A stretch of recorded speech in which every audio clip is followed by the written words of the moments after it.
Hi everyone, it's Heather. Welcome back into the Paper Castle. I hope everyone had a great holiday weekend. We had a really good time here. My daughter is still hunting for eggs. She won't let me put the plastic eggs away. She keeps hiding them or have us hide them, and she's been going on egg hunts for days now. So we had a really good time. I had some kind of sugar hangover going on yesterday, so I feel better today. I ate way too much sugar on Sunday, between every sugar glaze that was on all the food, to the candy, to dessert. Way too much. But my kids are now officially back in school from spring break. Yay! Because I was about ready to strangle one or both of them. So it's usually not that bad, but my oldest one, my 15-year-old, was grounded. So, because he's allergic to homework. So we took away his iPhone, or not his iPhone, his regular phone. He doesn't have an iPhone. His iTouch, his video games, his computer, except for schoolwork. So his only outlet was to antagonize his 5-year-old sister and have her scream bloody murder and make my ears bleed. So they're back at school, and it's quiet. I wanted to give you all a little update on a few things that sold in my store recently. Sold another Bible. This was my Pilgrim edition cloth cover. I think it's from 1952. That sold for a buy it now of $9.99.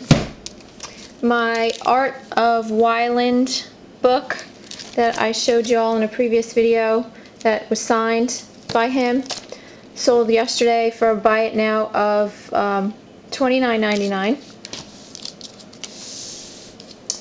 I sold the big box of golf balls that I bought at an estate sale along with all these tees. I bought this box for $10 and it sold for $33, so not too bad. Now if he'll just pay me, that would be nice, because that's one thing that really gets on my nerves as a seller. When you know people are there and you know they're bidding on their items, or it's a buy it now and they buy it, but then they take forever to pay for it. Drives me crazy. And if you want to buy something from me and you can't pay me for like a few days or a week or even 2 weeks, that's fine. Just tell me.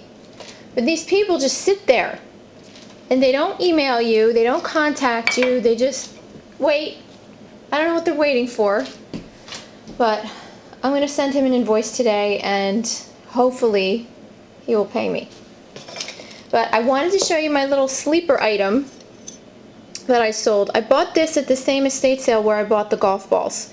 And this was just kind of an impulse thing. I really wasn't sure it would really even go anywhere. And I got this for $1. I bought it for a couple reasons. Because it was Garfield and Odie. Because they were dressed as Laurel and Hardy, and because it still had the original hang tag, and it was dated 1978. So I figured for $1 I would take a chance on it.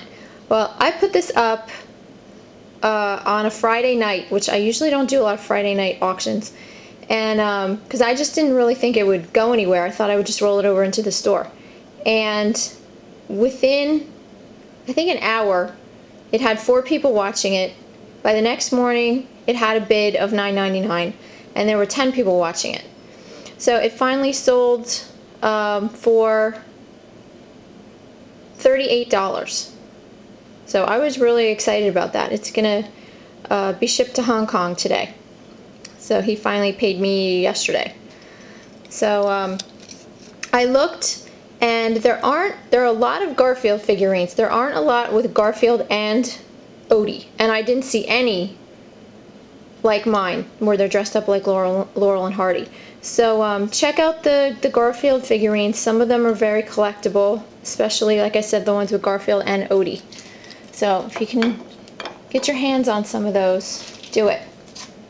The other thing that I learned the other day, if any of you watched the new Storage Wars that was on the other night, Dave, who drives me crazy, was going through a unit with his son, and he found a Rolex box, just the box, and said that they can sell for up to $200.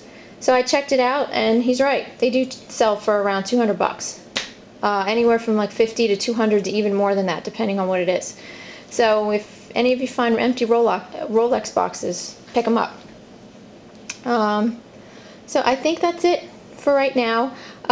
Thanks for all the comments on my last video. Oh, and thanks for all the comments on my video with the appraiser guy, the guy that was so mean to me. It was so nice. All you guys, really had my back. Pocono Pam said that, all us crafty girls should get together and hot glue his butt to a phone pole, which I thought was hysterical. Although I think the guy already has a stick somewhere that needs to be removed. And then the comments on my last video, especially about this book from Dr. Lob. I will be reading some passages out of this book because I've had a lot of people tell me that they want to hear more from this. Again, this is from 1894, and I didn't even notice the price was $1 back then. That's a lot of money back then. And someone mentioned that it didn't have a title or anything on it, so this must have been like, a real dirty book back then or something. But, ladies, you can take comfort now in the fact that, because I said that men who self-abuse too much may go deaf. Now all us ladies can take comfort in knowing that, our husbands aren't really purposely not listening to us. They don't have selective hearing. They're just deaf. So it's not our fault. So that's it for right now. I'm going to come back with another video with some crafty stuff for all the crafty people that watch my channel. So thanks for watching, everyone, and I'll talk to you soon.